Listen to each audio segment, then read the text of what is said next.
Hello there. Presented by the Atlas Strength Shop. This is the Atlas Nerds in Iron podcast. Good evening and welcome to the Atlas Nerds in Iron podcast. I am your host, Cameron Ray, and this is our beautiful co-host, Mr. Mathew Cavalier. How you doing today, Matt? Doing great, Cameron. Doing great. So what'd you bring us? I see it's a bottle of Jameson. What kind of Jameson is it? So this one, this is Jameson Stout Edition, whiskey finish in craft beer barrels. Let me see it. The Castmates? Think so. I don't know if I've had this one yet. Very good whiskey. Yeah, I know most of the time I just drink Jameson straight out of the bottle. Drink it straight out of the bottle like it's water. Only way to do it. So yeah, I'm excited to try this one. So yeah, let's see. We're live on TikTok right now, and we're recording the podcast. So let's go ahead and get started. We'll start with our sponsors real quick. First and foremost, we have Unmasked Studios. Go to Unmasked Studio and Instagram and Facebook. I'm gonna turn my chair just a little bit. That sounded crunchy. I think I might have just broken my chair. So first and foremost, we have Unmasked Studios. Go to Unmasked Studio on Instagram and Facebook. No S. He is a maker of boutique cosplays. You've seen his stuff. Some of y'all might have not seen his stuff, but go check it out. He makes really awesome Hollywood level cosplays. We first saw him at Wizard World a few years ago. He had a Batman that looked like it just stepped off the cover of a Frank Miller novel. Really, really awesome dude. Go like him. Go follow his stuff. Go share his stuff. You are not going to regret it. Next up, we have StrikeForceEnergy.com. It's right here. We got it in front of us on the podcast right now. Strikeforce Energy is a veteran-owned energy supplement company. Comes in little 0.2 ounce fluid packets. It's a fifth of an ounce. You pour it in whatever you're drinking. They come in 4 flavors. They come in original, grape, lemon, orange. Really great stuff. It's 160 milligrams of caffeine. It's just enough to get you going without having a huge crash at the end of it. In fact, I'm going through a little bit of a crash right now. I had some pre-workout prior to my deadlift session today. And yeah, I now have the brain fog. So I kind of wish I would have gone with Strikeforce Energy instead. Would have been much better. You can always just shoot it right now. Well, I think that would be too much caffeine. Because it was the pre-workout that I used, I wound up with 350 milligrams of caffeine with the dose that I used. Well, what's your dose? And I'm crashing hard, so that's the important thing about it. But this whiskey will probably level me out just a little bit. Hopefully. Yeah, that's the plan anyway. So yeah, go to StrikeForceEnergy.com, use promo code AtlasStrength at checkout. You're going to save 20% on your energy needs. Next up, we have Impact Mouth Guards. Go to ImpactMouthGuards.com if you like your teeth.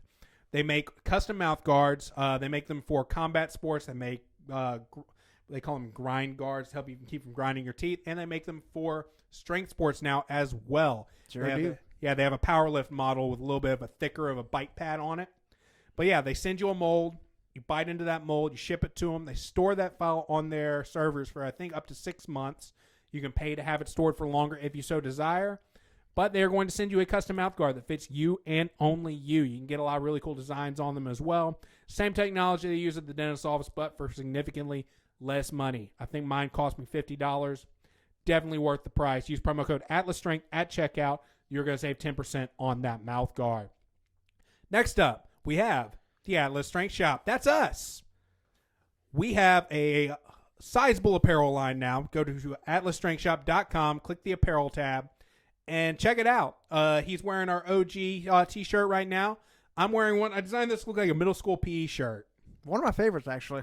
Yeah. I don't remember how I got this idea, but I thought, wouldn't it be funny if we had a middle school PE shirt? So that's why I designed. But use promo code AtlasNerds at checkout, and you're going to save 10% on all of your apparel. So yeah, you ready to get started? Let's get started, man. Okay, so we're going to talk about a few things today, and I think I'm going to let you kind of take the reins on the first half of it. Okay. And then once we start talking about Book of Boba Fett, well, I'll take the reins on that. Matt had an idea where we should start talking about how to actually train some of these events. So the events that we have for Louisiana Strongest Man and Woman we have coming up. Mm-hmm. The first event is going to be an axle clean and press medley. The first implement's going to be an axle. I'm sorry, did I say axle? You did.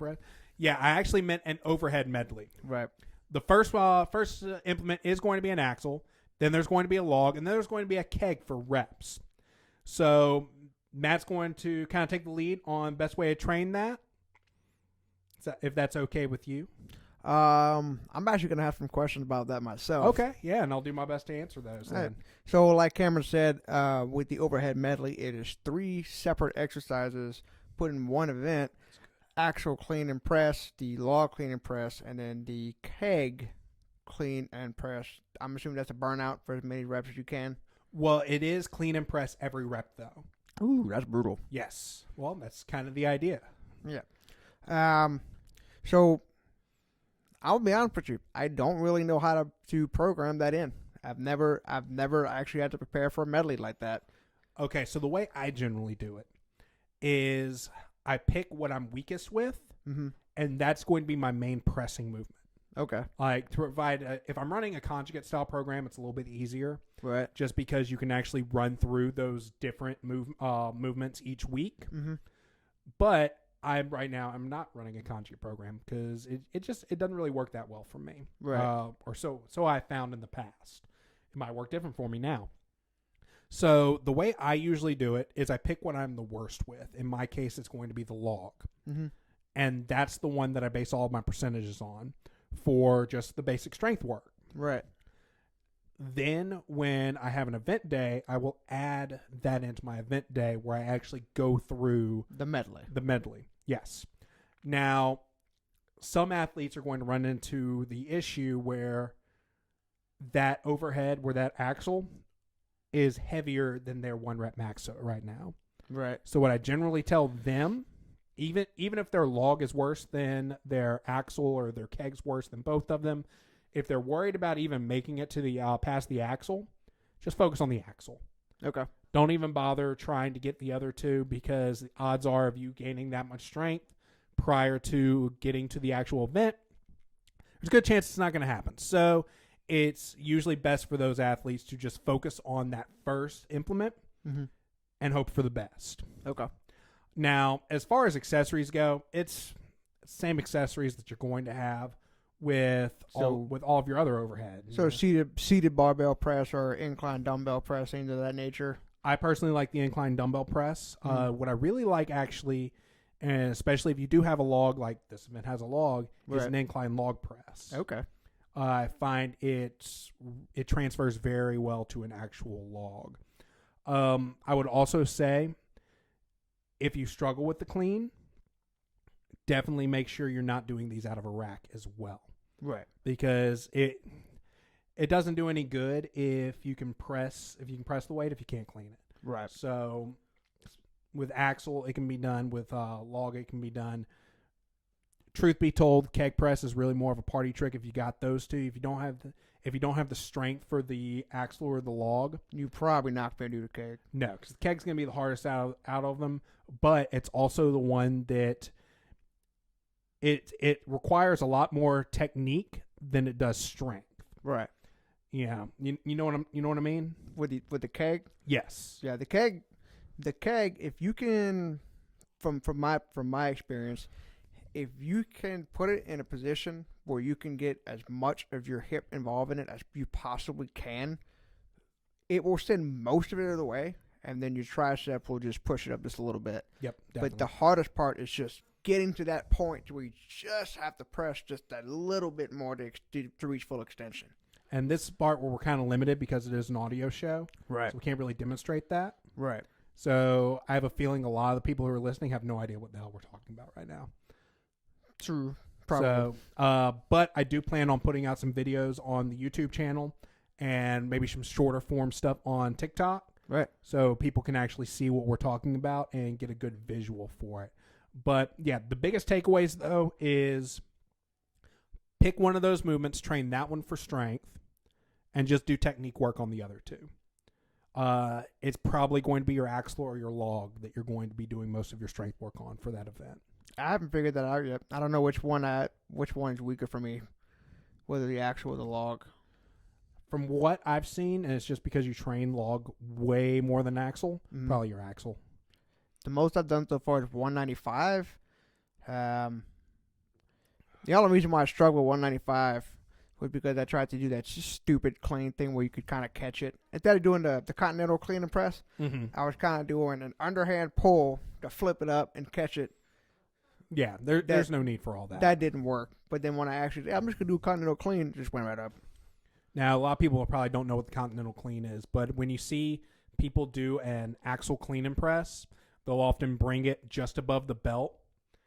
Then they'll bring it up to the rack position. That is what is called a Continental Clean. That's the clean that actually predates the clean that we use today. Right. Because it came out prior to the invention of a rotating barbell. Makes sense. So, realistically, if you've got the grip strength, unless it's a fixed implement, you can probably get away with just a power clean. Right. And there isn't much need for a Continental Clean. I've never tried a power clean with an axle bar. I've done a lot of power cleans with barbells for sure. And my best with that is 255. But I want to see if I can do it with an axle clean. I want to see how high I can go with an axle You probably can. Yeah. For me, generally, anything below 180, I just power clean. Okay. You know, there's no rule that says you can't. It's faster. Yeah. And it burns less energy. And it's safer, too. Yeah. You know, like it or not, I know a lot of strongmen will try to say that the Continental Clean is perfectly safe, but there is a higher risk to reward ratio when you're doing something like a Continental Clean versus just a standard power clean. Right. But yeah, now what you have to worry about, though, because it is still important to train the Continental in an event, because you might show up to the competition day and that's a fixed implement. Right. If it's a fixed implement, you're actually rotating the entire weight of the implement around in your hand. Ooh. So it's a lot harder. Right. If it's not a fixed implement, you can still rotate that full axle inside of the sleeves of the barbell. Okay. So it's not going to be as efficient as power cleaning. I saw something like an actual Olympic bar. Yeah. But you can still get the job done. Okay. Also, if they are using something like the big 5-pound Ivanko collars that we have that put lateral pressure on the barbell, it's going to feel like a fixed implement. Okay. I never tried that. Yes. We're going to be using those at the event.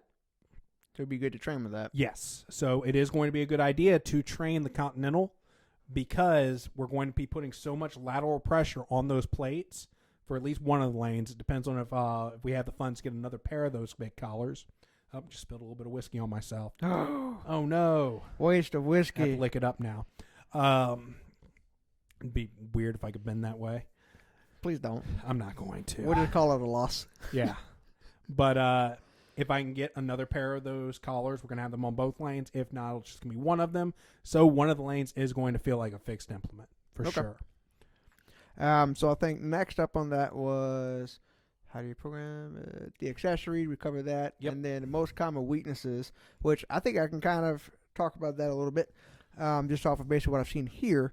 Is the most common weaknesses when it comes to cleaning and pressing is going to be either hip drive. People don't really fully understand how to incorporate their hips on that clean. Their triceps are not strong enough to finish that full extension. That's my problem. Yeah. Or they don't have the back strength to really support a heavy load. You find they're very unbalanced. And yeah, we definitely see that a lot more with log and keg than we do with axle. Right. Just because for all intents and purposes, once you get it to the rack position, it's barbell press. Right. It feels the same as a traditional barbell press. So I think to address the back would be just train your back hard and as often as you can. The good thing about the back that I find is it can handle a crap ton of volume. Oh yeah, definitely. So lateral pull downs, face pulls, rows, crack rows, barbell rows, chest supported rows, pendulum rows till you bleed through your nostrils. You also want to make sure not only do you have the back strength to support it, but the upper back mobility as well.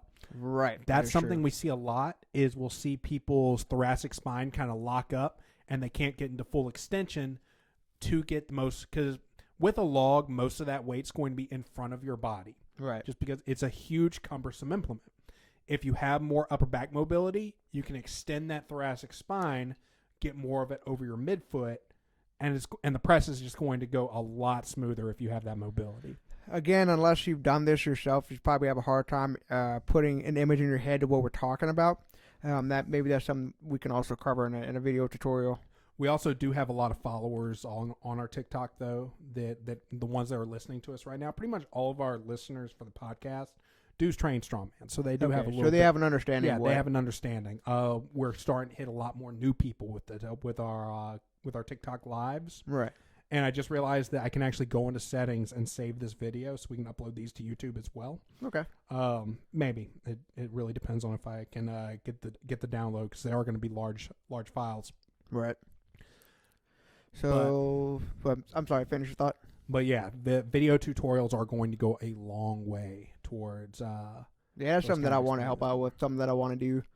Get some good content for people to learn out there. Mm-hmm. Just got to steal you from Heather. Huh? We just got to steal you from Heather. Yeah, well, Just more give her a like spa day or steal something. me from my daughter, Vivian. Turns out 5 months old is very high demanding. Just bring her up here in a carrier. I've actually thought about that. Yeah, like we're kid friendly. Yeah. Yeah, just bring her up in the carrier. We can set the yoke up on either end of the turf, put a runner. Nice. Just hook her leash up to it, and she can just just crawl back and forth. Nice. Well, she can't even crawl yet, man. She can't even crawl yet. Well, even better. Yeah, we'll put her on top of a Roomba. She can roll. Just let her roll up and down the turf. Thought about getting a Roomba for the turf. Actually, not the worst idea I've ever heard, but Yeah. I don't know. I just feel like here's something bad's going to happen to it. It wouldn't run all the time. Right.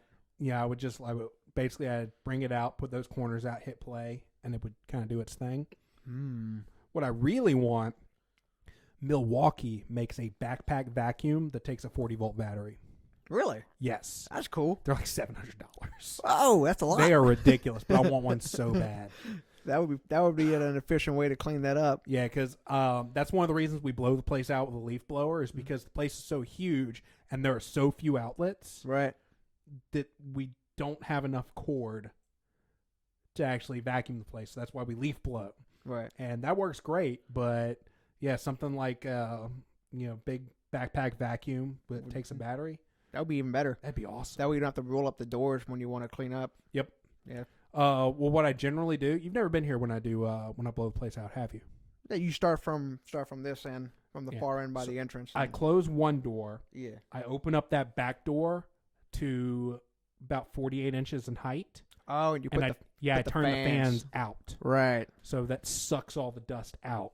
Once we get our exhaust fans that I want to put in there, it'll even be even better. Nice. Yep.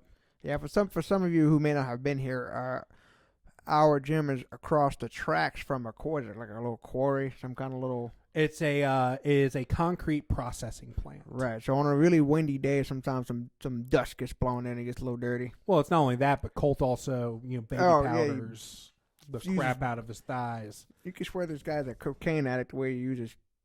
He's baby he's the powder. pig pen of strength athletes. This is unreal. Is what I call him, because when he walks back into the door, he looks like Pig Pen, with just the dust just floating off of his body. But man, when you can move that much weight, you can use as much powder as you He want. can do what he wants. Yeah. I ain't gonna stop him. So getting back to the overhead medley, I think that was kind of a good run through. It's really all we can get to in this format. Yeah. If you guys want to hear more content like that, let us know. We want to help you guys prepare for the upcoming event. Let us know. Yeah. Or don't let us know. We're gonna do it anyway. Yeah, we'll do it anyway. It doesn't make any sense for us to do one event and not cover the other 5. No, we're gonna finish. We're definitely gonna finish the other, whatever number it is. 4. The other 4. This is the 5th one. Right. Math is hard. I thought it was the first one. I just went to the website. And that was the first one listed. Yeah, this is the 4. This is the first one. Okay. Cool. Yeah. All right. So next week we'll do the second one. We'll do the second one. All right. On to the next topic then. Okay, yeah, so you finally caught up on Book of Boba Fett. I did. I am caught up on all 6 episodes. I remember yesterday you said you only had 1 left, and then you turned it on, realized that you had 3 episodes you had to watch. Well, I didn't realize how much time had passed between I watched episode 3 and now. I didn't realize it had been almost a damn near month. And I sat down in front of the TV today, and I'm going to catch up with Book of Boba Fett. I'm only like an episode or 2 behind. And it's like, no, you have 3 hours of content to watch. And I'm like, well, guess I better get started. Yeah, time's fun when you're having flies. Yeah, time does fly when I'm having babies. So, episode 4 was definitely an episode of Book of Boba Fett. Yeah. But is it just me, or did 5 or 6 feel more like Mandalorian Season 3? Well, at the end of episode 4, immediately I knew that they were going to bring in the Mandalorian. Yeah, because they did they theme, put his theme. Yeah, the little tune. Yeah, something like that. Some little tune, something like that. But I didn't expect it to basically be hijacked by Mandalorian for 2 straight episodes. So I have a theory about that. Okay. And spoilers, if you just tuned in to our TikTok live and you haven't caught up on Book of Boba Fett and you're interested in watching it, You should probably hit like and go away. Yeah. Yeah. I love you, but bye. And subscribe, follow, whatever it is. But anyway, I have a feeling what happened was they originally planned on the Book of Boba Fett and Season 3 running concurrently with each other. Okay. So, like, Episode 4 was going to be Fennec saying, with enough money you can get muscle. Mm-hmm. They were going to do the theme, and then the very next episode of The Mandalorian was going to be that story. Right. So those 2 stories were going to run in between what was Episode 4 and what was originally planned to be Episode 7. Right. So that's what I think was supposed to happen, but with COVID and everybody's filming schedules and people getting fired and people getting hired at Disney, I think they kind of just did the best with what they had. Also makes you wonder, are they going to continue the standalone Mandalorian? Yes, Season 3 is actually, I think they're still filming, but they are doing a Season 3 of The Mandalorian. Okay. Because they have to do a few things. Did you watch Clone Wars and Rebels? I watched Clone Wars. I did not watch Rebels, but I kind of know a little bit of backstory with it. A little bit. Okay, so with Rebels, so you do know the backstories with Rebels? So basically it's the time period... It's during the Empire. During yes. Darth Vader's still there. Yes. I know there was this big thing where Ahsoka came out and challenged him. Yes. They had a fight. Do you know who General Thrawn is? I don't know. So General Thrawn, they mentioned him in Ahsoka's episode of The Mandalorian. Okay. General Thrawn was a very, very intelligent general for the Empire. Okay. And he was a huge antagonist in Rebels. At the end of Rebels, he vanishes, and the Ahsoka series is going to be her finding him. Okay. Because, and I'm not going to ruin Rebels for you, but there's a reason why she wants to find him so bad. I need to go. I really need to go back and watch Rebels. Rebels was so good. See, when I first saw the openings, trailers, or whatever for Rebels, I really wasn't attracted to it because I felt like it was just going to be really, really meant for like little kids. It had such a weird art style too. Right. I think that's what it was. It was the art style, and it just made it feel like, oh, this is just going to be for very, very young kids, and I'm not the target audience, so I'm not going to waste my time with this. But I'm hearing from grown men in their 30s like, no, you need to go watch this because this show was awesome. Yes, and what I loved about Clone Wars and Rebels was they go deep into the lore. That and Clone Wars got dark, especially that last season got super dark. I was really surprised at how dark it got. But it was a great storyline. Definitely. You also see Maul come back in Rebels too. Oh, I've heard of that. There's a lot of Maul content in Rebels. He's one of my favorite villains ever. Dude just reeks evil. I mean, he does. Jesus. But in Rebels, not so much. Okay. They nuance him a lot. So they like to give him like this other side of him? Well, when you think about it, he was as much of a victim to Palpatine as anybody else. See, I don't know that. I don't know what that story is. He was essentially the backstory of Maul is he was essentially sold to Palpatine. Palpatine. Ovaltine. Why can't I see it? Drink your Ovaltine. I can't make the word. Palpatine. Why can't I make the word right now? Anyway, Darth Sidious, he was essentially like sold to him as a child, and he was raised by him to be this evil person. Right. So it was kind of similar to like, Vegeta and Frieza. Right. He never had the choice to be anything else. He just was. Yeah, he was filled with hate from the dark side from a very young age. Right. And it seems like as he gets older and more wise, he starts to realize the trauma he went through, and he's by no means a good guy, but he's a much more sympathetic character as it goes on. Like by the end of his life, you start to almost feel sorry for Maul. Okay. And everything he's been through. We should probably get back on Book of Boba Fett though, because there's a lot to talk with that. There is, but we still kind of are. No, we went off into a Rebels tangent. All right. So yeah, where did we leave off then? We left off saying that the end of episode 4 was very clearly going to bring us the Mandalorian back into the show. Yes. And then episode 5, you see the Mandalorian collect a bounty for some kind of information, and then he went to see the forger. The forger? That her name? The armorer. Armorer. And the other, I can't remember their names, but the big dude, big, strong-looking dude. I don't remember his first name, but he was a Vizsla. Yeah. Yes, that guy. He's a descendant from Pre-Vizsla who had the Darksaber during the Clone Wars and lost it to Maul. Right. And is an ancestor of the guy who actually built the Darksaber. And then they got into a fight over the Darksaber. Mm-hmm. And then that's when Mando revealed to them that he broke one of their main tenets, one of their big codes, and they're like, well, you're done. And he's like, all right, well, off the Tatooine then. Yep. And that whole scene didn't really make sense to me. For me either, because I'm guessing they're going to circle back to it eventually, but it felt like they just kind of just abandoned that plot line and, now he's on Tatooine. Well, I think season 3 is going to be him going to Mandalore and actually trying to find this lake that he's supposed to bathe in. Okay. However, the biggest problem that I had with that scene is, one, with as dogmatic as those two were, when he pulled out the Darksaber, they should have dropped to their knees. True, because he would have been He is the de facto ruler of Mandalore. Right. He is their king. Yeah, their king. Yeah, it'd be right up there with the scene in Lord of the Rings where Aragorn pulls his sword out and all the ghosts, fulfill their oath. Right. It's right up there with that kind of a scene. He's the true king, and so that is true. But not only that, when she said, "You are a Mandalorian no more," and he should have picked up the Darksaber and said, "No, but I'm the Mandalore."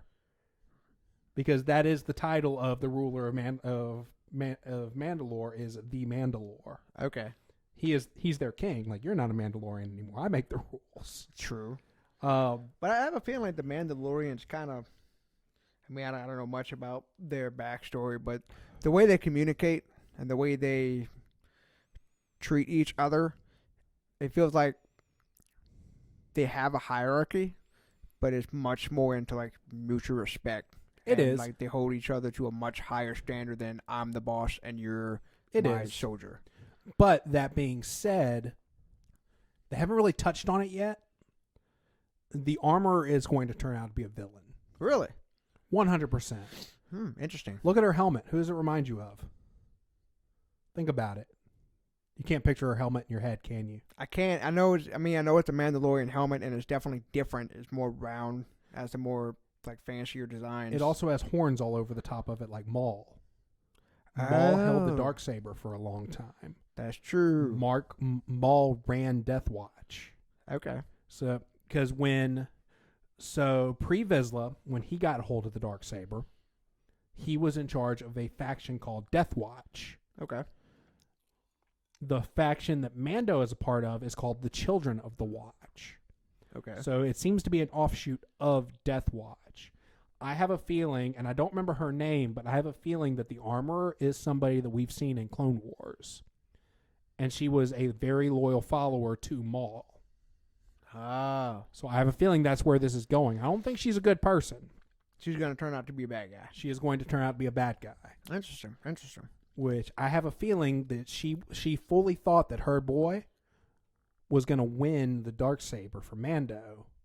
And when he didn't, that's when she pulled out the whole, have you taken your helmet off? Because, that really did feel very spontaneous. Yes. That felt kind of just felt forced. Thrown in there. And also when you think about it, because we don't know how many Mandalorians are left. I'm assuming it's just those 3 and Boba Fett. Just those 4. It's a lot more than that. Well, from what Because the planet was destroyed. We've also seen Bo-Katan and her Mandalorians as well. Oh, that's like another, 4 or 5, give or take? There's a few of them out there. And there's no telling how many foundlings are running around. True. Like, yeah, interesting. Realistically, we haven't seen very many Mandalorians, but with that fundamentalist cult, there's only 3 of them left. Right. You know, there's the Armorer, there's I don't remember his first name, the Vizsla guy, And then Mando. and then Mando, Din Djarin. Right. So 2 Mandalorians don't recognize him as a Mandalorian out of who knows how many Mandalorians that are out there. Interesting. It's essentially like the Taliban saying you're not a real Muslim. Even though you are. Yeah. Okay. Interesting. Like, realistically, who are they to tell him otherwise? Because Bo-Katan used to be the ruler of Mandalore. But then when they lost the war and all that, she kind of fell off. Yes, when Moff Gideon won the Darksaber from her. Right. Or we don't even know how that happened. You know, he may have just took it. They haven't really gone into that much. No. I definitely think he's still alive, though, and is coming back. Moff Gideon? I think so. He's too cool of a villain. I don't remember him being dead. No, he didn't die. He was given to the Republic for tribunal. Oh, yeah, he was definitely going to stand trial. Not to mention the actor who's playing that guy is too big of an actor just to you're dead. Yeah. Which I also think Samuel L. Jackson is going to wind up coming back, too. As Mace Windu? I think so. Man, I just want to hear Mace Windu say motherfucker one time. Well, think about it. If Maul can get cut in half and come back, if the Emperor can get thrown into essentially a nuclear reactor that explodes and come back, then Mace Windu should be able to survive a fall. Yeah, he got his hand cut off and he fell out of a building. I really would like to see Mace Windu. Honestly, in those series of Star Wars, I didn't get enough Mace Windu. He was too cool of a character. He should have much bigger roles than he did. So in Star Wars Legends, Mace Windu did survive. Okay. And they actually go to he infiltrates an Empire base as a homeless man holding a baby, singing like a song, like he's crazy and singing a song. Right. As he approaches the gates, and when he gets right up to the guards, it's him and Yoda. Wait, Yoda's the baby? Yoda's the baby. and then they pop out, kill everybody, and infiltrate the base. I need to go see that. Yeah, right? Well, Yoda's dead at this point, though. Well, he's dead now. We're not going to see Yoda again. I mean, we might in the Obi-Wan series. Oh, that's true. That's I forget about the Obi-Wan series. Obi-Wan series, I have a feeling they haven't announced when it's going to drop, but it doesn't make sense for them to drop it any other time than May 4th. Makes sense, yeah. Yeah. That's probably going to be when they drop it. So we left off. And then he goes to Ty. Did you like how they used the old Naboo starfighter to create? So I have theories about that, too. Because I thought it was really cool. Because as soon as she pulled the cover off, I knew what it was immediately. Yes. It's a very cool ship. Mm-hmm. I don't see how he's going to bounty hunt with it. Well, because you can't really put anybody in it. No. I don't think he's going to be a bounty hunter anymore, though. I think so. Or at least not like... What other traits does he have? For the foreseeable future. Well, he's going to be doing this fighting with the Spice Company with Boba Fett. So I have a theory this is going to be the only season we see of the Book of Boba Fett. I think he dies at the end of it. Oh, I hope not. Or he at least retires off into the sunset. I have a feeling he's going to watch... Because you know the whole controversy with Slave One? Slave One? With Boba Fett's ship. The controversy? So Boba Fett's ship, the official name for it in Star Wars was Slave One. Okay. Disney has decided that they are going to rename his ship. Okay. But they haven't given a name for it yet. They've just been referring to it as a fire spray because that's the class of ship that it is. Mm-hmm.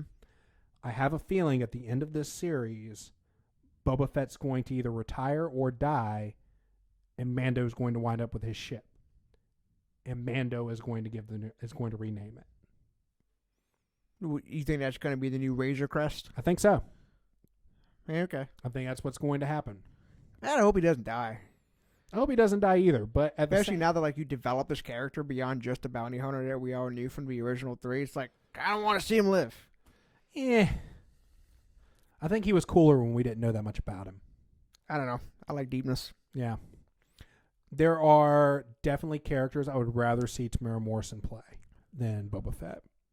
Well, I like the guy that Timothy Oliphant is playing. The Marshall Cobb Vance? Yes, Cobb Vance. Yeah. I like that character, this old Western style gunslinger who kind of just got murked, but He didn't get murked. He got shot in the shoulder. I mean, he'll live, but he Yeah, got he's murked. g- He he's lost gonna that be fine. fight. Oh, his, 100%. his jackass deputy interrupted his focus. Yep. But do you know who that character is? Do you remember him from Clone Wars? He's very familiar, but I just could not place him. His name is Cad Bane. Okay. He showed up in Clone Wars a few times and always presented a challenge to the Jedi that he fought. The dude is not someone to be trifled with. Clearly. Okay, I'm sorry. When I heard his voice, I was like, damn, I know this guy from somewhere. I knew he was from whenever I just saw a silhouette walking up from the distance. Mm-hmm. Like, because we watch it every Wednesday at work. Okay. Like, we all get into he's my old boss at this point, but we all sit in his office, we put it on, and that's the first thing we do Wednesday morning is we catch up on it. Nice. And all three of us watched Clone Wars. Oh, so y'all knew who it was. Yeah, so, well, we didn't know, because you couldn't tell who he was until he gets right up on him. Right. But it was fun, like, watching each other come to the realization who it was. Mm-hmm. It was like, is that Cad Bane? Are they bringing Cad Bane into this? Well, Dave Filoni's directing this episode, so it would make sense that oh my God, it's Cad Bane. He looked like a sick villain. Oh, he is. Because I feel like I can hear his voice from Clone Wars, but I'm just blanking on the episodes when he was there. But it's been a while since I've seen Clone Wars. So he did a few things. He held the Senate hostage at one point. Okay. He was after the same person that Obi-Wan was after, and they both showed up at the scene after that person had died. Okay. And he kind of worked Obi-Wan and his buddy over for like 10 minutes before he escaped. So yeah, he is a bounty hunter that specializes in dealing with Jedi. Man, I need to go back and watch Clone Wars again. So he's the guy that you call in when you think there might be Jedi around, Right. because he's not that worried about the Jedi. Badass. Yeah, and he has a lot of tech on him similar to the Mandalorians. Okay. That are specifically designed to deal with Jedi. Like those tubes that are coming out of his face, those were designed by the people who designed his character to counteract a force choke. Or Interesting. he's got like Iron Man style rocket boosters on his boot so that he can move around like the Jedi do. Mm-hmm. He's got a bunch of grappling hooks. Essentially, if he grabs you or you grab him, he has a button he can press to electrify. He's like an anti-Jedi Batman. Pretty much, yeah. If Clint Eastwood and Batman had a baby with E.T., you'd have Cad Bane. That's a hell of a trio. Yeah. Don't want to know how that went. It was probably messy. Somebody probably died at the end of it. Probably. But yeah, he's definitely a badass. So I asked myself this question Pour some earlier. more whiskey. Huh? I can go for it. That was actually a gift from my brother-in-law. Okay. So thank you, Nathan. Very good whiskey. So the Pikes run the spice trade. I'm just trying to figure out why it's outside of the criminal element and the people who are like in charge of the underworld, why it's such a bad thing for the planet. So I kind of think of Tatooine the same way that I think of like Mexico. And what's that? Most of the people there are just trying to live their lives, but the cartel can come in and ruin a town. So when the Mandalorian went to Marshall Vance and tried to convince him to join the fight, it was basically saying that no matter what, they're coming for you regardless. Pretty much. Okay. So Yeah. the spice trade, I just find it weird like how a criminal enterprise could be like in spices, but whatever, you know. It's not spice. What is it? It's drugs. They just call it spice? Yes. Okay. Well, he kicked that chest over and it looks like paprika or something, so I'm like, I don't understand what the big deal is. Think of it more like crack. Okay, well, he said spice. or and cocaine. He kicked the thing open, and it looked like something I threw in my taco seasoning last night. So I thought it was spice. Thought it was Nope. spice shred. Nope, it is not spice. So it's drugs. It's drugs. Okay, now that makes more sense. Yes. Now it all kind of makes sense. Which is funny because that's what they call drugs in Dune too. Spice. Yeah. Okay. Yeah. So you think somebody would have sued somebody by now, but no. Not if you pay the right people. Maybe. Yeah. Disney will just eventually buy Dune. Disney will probably buy a lot more things. Have you ever seen that meme where it's like a dystopian future where Disney owns everything? I think I have seen See that. if I can find it one day. Yeah. Yeah. It doesn't make sense for me to describe a meme on an audio show, so I'm not going to do that. We'll post it. Yeah. Maybe, if I can find it. If I remember. I'm probably going to forget. Let's face it. I have a very, very bad ADD-riddled memory. That's okay. So, yeah, that's pretty much caught us up on episodes 4 through 6. So how do you feel? Okay, well, obviously the cliffhanger with Grogu is he has to make a choice. He does. Can we discuss what we think he's going to? I think he's going to choose to go back with Mando. I think so too. I don't know a lot of the Star Wars novels and comic books, so there might be some information about Grogu that I just don't know. There is not. Okay, so then complete conjecture, or did I use that word correctly? I don't know. Anyway, Sure. in all of the Star Wars movies and shows that I've watched so far, there have been no mention of Grogu at all. Mm-hmm. So, because of that, I have no reason to think that he would stay with the Jedi. I have every reason to think that he's going to pick the cute little chain link armor shirt, chainmail shirt. Was pretty adorable, wasn't it? Yeah, you should have seen Heather's face when Luke showed her the chainmail. Yeah. Heather just goes, "Oh, he's so cute." It reminded me of the Mithril from the Mithril chainmail shirt from Lord of the Rings. Yeah, now that you say it is Yeah. like that. I think he's going to go back to the Mandalorian. So the reason I think so is because we already know from the sequel trilogy, he said Ben was his first student. Ben Solo. Oh, Ben Solo was Yes. Luke's first student. Okay. Because So obviously he's not going to stick with Luke. now, that being said, though, The Mandalorian and Book of Boba Fett now have already rewritten some things that were previously canon. Okay, like what? So the Darth Vader comic book series Mhm. is supposed to be canon. Right. In that, they destroyed Yoda's lightsaber. Oh, I didn't know that. Yes. And Luke has it in the Book of Boba. Yes. So I don't know if they're just banking on the idea that not very many people read that comic book series. Or maybe Yoda had multiple lightsabers. I mean, Does- that is possible. It is, because Anakin had multiple lightsabers. True. He kept losing them. Yeah.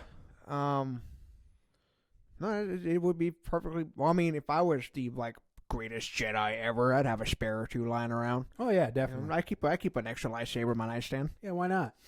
That's the same as, people buying multiple guns. Yeah, I have a lightsaber in my nightstand. I have a truck lightsaber. Yeah, you got to. I have a concealed carry lightsaber. Yeah, you've got one in a Ziploc bag that you keep buried under an inch of dirt in your flower bed just in case. I have one in my toilet tank. Yeah. I have lightsabers all over the place. Yeah. Everywhere. Why not? There's a spot where you punch a hole in the wall, you'll have a lightsaber. Blow a hole through the cement foundation. Lightsabers. It's always something I've wanted to do. Is I've wanted to have a go bag that I put into the sheetrock wall and just sheetrock back over. And just one day when you need it, just boom, just rip it just out. kick a hole in the wall, rip your bag out, and go. And I saved that for the zombie apocalypse. So, well, unfortunately, if the zombie apocalypse happens, I'm going to be one of the first people to die. That's right. You'll be on the front lines. Yep. Did we talk about this yesterday? Yeah, you said that in the event of a zombie apocalypse, your unit would be the first ones to do riot control. Yes. And you guys would be sent there with empty M4s with no magazines. Most and likely. you'd die. So, context for those of y'all that are listening, I'm in the National Guard. And it's funny because I'll hear my buddies who are also in the National Guard talk about their zombie apocalypse plan. And they don't realize that, like Matt said, in the event of a zombie apocalypse, they're going to send the National Guard out for riot control. prior to us actually realizing it's a zombie apocalypse. So we're going to go out there with unloaded rifles and riot shields to fight a bunch of zombies. But here's the thing, though. Y'all all know what a zombie apocalypse is, so y'all could totally like use your riot shields, do like a phalanx, be all Spartan and shit. I don't know. Hold the line, man. I'd rather just not be there, though. It seems like a lot safer to just steal Jeff Bezos' yacht. Have you heard about that? Say that again. So Jeff Bezos, I don't know if he just finished having it built or if it's still being built, is going to have the largest yacht on Earth to ever be built. It is going to be so large, it is going to come with its own support yacht. A yacht so big it needs a support yacht. Yes. It's a yacht with a pet yacht.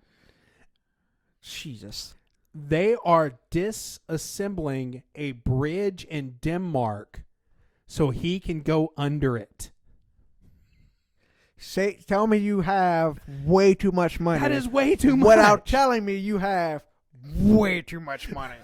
Like when they have to completely change the infrastructure of a country for you to pass. You have way too much money. It's like sit the fuck down, Jeff. Look, I'm not one of these like redistribute the wealth from the ultra rich type person, but Jesus, man, donate to a charity. God, like I wasn't until like a few years ago. When you have that much money, it really, really makes the conservative side of you go, huh? Maybe there's a point. Yeah, like it kind of makes me want to go to Home Depot and buy enough wood to build a guillotine. Did I ever tell you that theory? Which one? What, the French Revolution style guillotine? So, you know how the price of wood has basically tripled since the pandemic started? Oh, I am well aware. The price of wood didn't start going up until after that first stimulus check hit. Mm-hmm. And there were a bunch of memes about how it was just enough money to build a guillotine. Son of a bitch. I don't think that was a coincidence. God, internet ruined it for us again. Come on, man. Wonder if TikTok's going to pull us off for inciting violence, talking about guillotines. Well, I don't know. Once we end this live, it'll be off their site, so. Yeah. Well, no, apparently they store it for a period of time for me to download and, do other things with, which, I might. Yeah. Yeah, who knows? I don't know. I don't know either. I don't know anything. I don't know shit. Yeah, where were we? So we had just finished talking about Star Wars. Moved on to zombie apocalypse. Yeah, we just finished talking about insurrection. And then guillotine memes. You were going to tell me about what was going on with the Olympics right now. Oh, so just some given the state of the world. My wife is a big fan of the Olympics. And I like it too. It's a nice display of the world's top athletes, see what they can do. And I do think they should have a normal person compete just for reference in all the events. I've heard that theory before, but for me, I just feel like it'd be so boring to watch. And now we have stand from accounting for the long jump. Yeah, you jumped a total of 3 inches. Now watch this guy jump 8 feet. And then we should have somebody on a shit ton of trend. Like just a regular guy just on trend? No, like a high-level athlete. On trend? On a shit ton of trend. I don't even know what that would look like, man. They don't win, like they don't place, but they're like, these are what all the regular natural athletes can do that are at peak performance, and here's this one guy that's roided out of their mind. So yeah, I think that'd be funny. So just given the state of everything, to just apparently, so what I was telling you earlier was, you guys can correct me if I'm wrong on this, but apparently the United States didn't send any representation to Beijing for the Olympics. Okay. So obviously they sent their athletes because it's like 230 of them there. Mm-hmm. But no congressman, no vice president, nothing of the government leadership made their way there. And apparently it's because they are calling China out on the humanitarian crisis with their dealing of that is it Muslim that they've been shipping off to these places? Yes. There is actually genocide going on in China right now. Right. So it's saying that there is a humanitarian crisis. And then also you have the situation with Ukraine, with Russia basically just at their doorstep. Mm-hmm. They are just a day away from, being Russia 2.0. And then you had pictures and photo ops of Vladimir Putin and what's his name? The president of China. I don't know his name. I don't know. Well, that guy. And they made some kind of agreement while the Olympics were going on. They were there talking together. It's a highly, highly, highly politicized Olympics. Yes. And it kind of sucks. Honestly, I had completely forgotten that the Olympics were at Beijing this year. Mm-hmm. It kind of surprises me that the rest of the world was okay with that.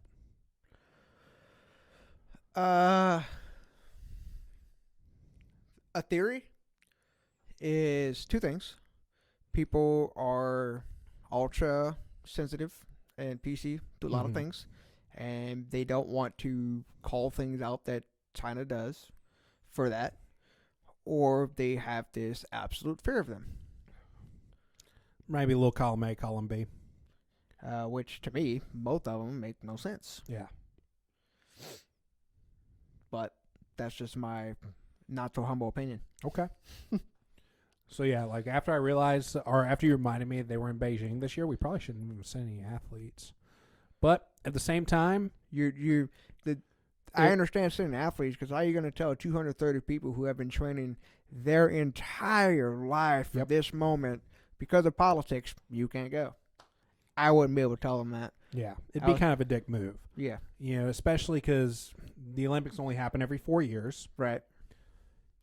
You maybe get 2-3 Olympics tops when you're in shape to compete. Depending on your sport.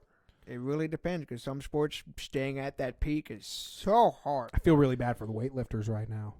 Yeah, dude, the fact that they pull weightlifting out of the Olympics, and boxing, they pull boxing too, that really sucks. So weightlifting does make sense to an extent, though. I don't see how you can justify pulling weightlifting. The IWF is very, very corrupt.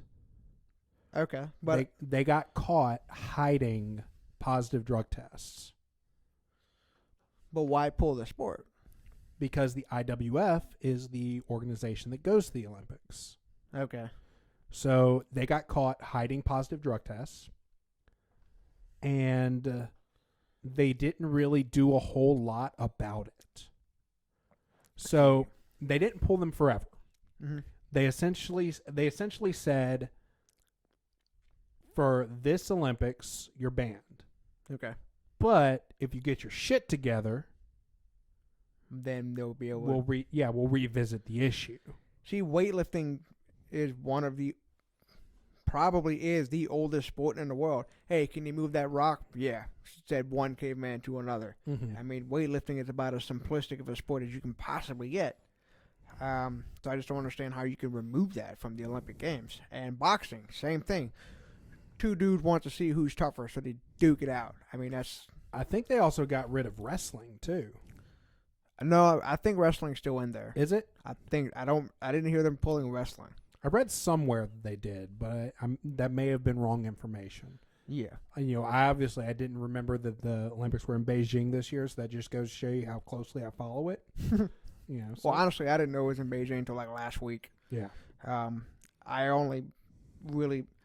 I like the Olympics, but I'm not a huge fanatic, so the only time I really pay attention to anything Olympics related is when the Olympics are on. Then I will stop and watch, because I appreciate watching high-level athletes compete.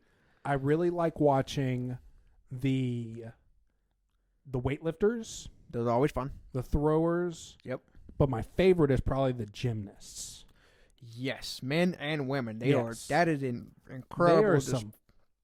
They are some fucking monsters. Especially the guys. The women are especially someone like Simone Biles. Like, Jesus Christ, the height that girl can get. I didn't realize how short she was until she threw the first pitch at a baseball game. She's like 5'1". No, she's less than that. She's in the 4-foot range. Really? Like, she's less than 5 foot. And she can launch herself like 12 feet in the air. It's insane. But she threw the first pitch at a game, and you know how they'll do the camera where it's behind the pitcher. Mm-hmm. She threw it and then ran towards home plate, and just watching those two athletes come together, and she's like half his size. Yeah. Yeah, it was. And baseball players aren't that big. No, she's just a tiny human, but and then, such an incredible athlete. oh, she's by far one of the greatest athletes that we'll ever see. Like, just unreal. Oh, I think she holds the record for the most gold medals for. No, gymnastics maybe, but not overall. I'm pretty sure overall, for at least for Americans. Michael Phelps owns that. He is the most decorated Olympian in the history of the games. Jamie, can you look that up? Yeah, Jamie. Oh, Wouldn't that be cool if we had a Jamie? Maybe one day. But no, Michael Phelps has the most medals of any Olympic athlete ever. We are going to Google this after the show because I think that's changed recently. I don't think so. I think Michael Phelps still holds the record. And I might be wrong. Well, I mean, we'll Google that. Yeah. What was I going to say? Oh, the guys, the men gymnast, the male gymnasts. Mm-hmm. So obviously they don't carry the grace and the poise that the women do, but the unbelievable power is just ridiculous. Yes. Like when you see those guys do an iron cross with the rings and hold it for like 30 seconds, it's like, my God, my shoulders would be bleeding after 10. Well, it's really more of a back movement when you think about it. True. Yeah. But still, man. I mean, we have a set of rings here. Let's start practicing. Maybe we should. It's Yeah. really good, the iron. Man, I may do it. Hey, look, if you get good the iron cross, you'll probably have a good overhead. Probably. I mean, David Gable over at Gym Fit, he does. I think he has an iron cross in it. And he is a savage. He is. So Totally. prove my point. I told him the other day if I look as good as he does when I'm his age, I'm just gonna burn all my shirts, every one of them. Dude's like 43 and shredded. And some dudes just got it. Yep. Or they just don't eat pizza and drink beer very often. No, he eats pizza and drinks beer. Son of a bitch. I've witnessed both of these. Yep. He works his ass off and he's a genetic freak. So we watched snowboarding last night. Yeah. That was really cool. Because not that I know jack about snowboarding, but you see them go up these huge ramps and they'll do like 7 flips in the air and then land on snow and make it look like, I'm just hanging out. Awesome. Or Snowboarding basically just cold skateboarding. Is it all the same stuff? No. I don't know. Well, you can't. Sure, we'll go with that. We're definitely not talking about things we know anything about. No, we don't know dick about it. We're out of our wheelhouse. But something that I did like watching was the ski jump, where they go down this gigantic freaking ramp to see how far they can jump, and every time they do it, like, ooh, look, a flying squirrel. That would be the most fun thing to watch a normal person do. You watch them die a horrible, violent death. Yeah. And now we have Jem from accounting. Who's about to die? Yeah. No, she broke 37 bones. So how do they manage to do team sports in the Olympics? That's something that's always kind of bugged me a little bit. Well, I mean, they have, like hockey and basketball. Yeah, they have like hockey and basketball and like. Well, what do you mean? How do they like? It's kind of interesting to me that they do team sports in the Olympics because you can be the worst player on the best team and get a gold medal. Well, I mean, you still have to qualify. So even if you're on Team USA and you're the worst player on that team, you're still 6th or whatever best player in the United States. Yeah. So you qualify for the team. But that's also another weird thing. So, like, let's take basketball, for example, because I know a little bit more about that than I do hockey. Mm-hmm. The way they find the players to be on the Olympic team is they find the best players on each team, and they say, hey, you want to go to the Olympics? Pretty much, yeah. But they don't spend the last 5 years playing as a team. That actually was something that was brought into question in the last Olympics, was that Team USA in basketball looked really bad. Mm-hmm. They clearly, from a skill level perspective, were night and day better than everybody else. Mm-hmm. But they had a hard time competing because they weren't a team. They didn't play well together. And really what it is, and like, I don't watch a lot of NBA, so I'm not going to be overcritical of it, but basically the gist of it is you had a team with nothing but superstars who were used to being a center of attention and didn't know how to build a team. What do they call the team that wins the championship for basketball? Or what do they call, like, the championship for basketball? The NBA Finals. The NBA Finals? Yeah. They should just send whoever wins that. Actually, year. that would make a lot more sense. Yeah. That probably would make much more sense. Like, hey, you want to go to Worlds now? Do like, fuck yeah. Yeah. They call yourself champions. Go for it. World champions. But instead of having like the superstar from each team come in, Right. and they're all fighting for that, 10-second TikTok reel. Yeah, you would have a team that has their chemistry down pat, and they represent your country. That would actually make a lot more sense. You think the Olympic Committee is watching us right now? Probably not. Absolutely. They're definitely engaged in this conversation. I don't know. I think last time we had like 300 people tune into our live. It could be one of them. Never know. Maybe they're bored in Beijing. I'll tell you what, though. I don't know if it was related. Like, I don't know if the algorithms pick up on it or anything. Mm-hmm. But the engagement on the Atlas Strength Shop page after the live ended skyrocketed. Well, that's good. Like, that was, remember I showed you it was like at 378, and then it was over, like, we got like 100,000 views on one of those videos in 24 hours. Well, so it may have something to do with it. maybe. I don't know, maybe we should go live on yours one of these days. Yeah, maybe. Yeah. We'll set up multiple phones. Just go live. Yeah, just go live on everything. Actually, I kind of had an idea that we just put someone's phone somewhere in the gym during a Strongman Saturday and just TikTok live Strongman Saturday. That'd be cool. The problem is you'd have to walk around with it. We can't like put it like at an angle, like it's some. It doesn't catch everything. True. It's something I've already thought about. We've got cameras in there. Mm-hmm. They don't really like it. It'd make a lot more sense to like set up a camera like when we were all working on keg. Okay. Set up a camera to where we can see everybody working on keg.